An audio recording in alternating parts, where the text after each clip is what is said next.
Okay, people, this is my prime roast, and this is the best beef I ever tasted in my life, and it's so tender. Okay, I have 4.5 pounds of a prime roast, and it's got the bones in it. Well, what I did is I put a bit of onions underneath, and the day before I put salt and pepper on it, and I put the kosher salt, you know, the thick, well, it was sea salt, but it was the thick kind. And I rubbed it all over, you know, I put a lot of salt and pepper, black pepper, and that's all I put.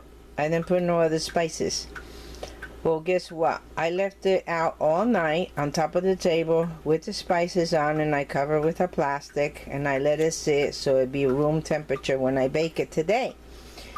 So today I set my oven to 500 degrees, and when it reached that temperature, I put the roast inside on cover, and I cooked it for 10 minutes at 500, right? And then I brought the oven down to 375.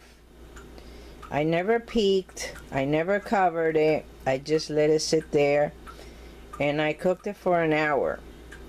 This is 4.5 pounds, and I cooked it for an hour at 350, and then I shut the oven and I let it sit for 30 more minutes. Just let it sit in the oven, don't be peeking or anything. And when I got it out, I just sliced a piece, and it was so buttery tender, and since it has that little fat in between, it's so good. But look how nice it's done, and it's just pink, but it's pretty well done because I don't like raw meat, and this is exactly the way I want it to be. So if you're planning to make a prime roast, this is the way to do it. I just told you how. And then I saved the juices here.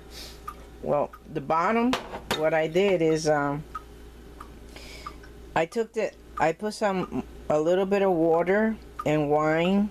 Well, it was pink wine because I didn't have the red wine, but anyway, I put pink wine in here, and I scrape all the bottom of the pan with the onion in it and some fat that it had. And what I did is I strained it, so this is now clear liquid. But I'm going to wait, and I'm going to take away some of that fat that's floating on the top, and then I could just add it like that for juice, or you could put flour. Well, if you're on a keto diet, then you just do the juice. But since the meat came out a little kind of salty and peppery, it's so good. You don't have to salt nothing. I'm telling you, you gotta make this because it's so easy to make. Okay, I love you all. Bye.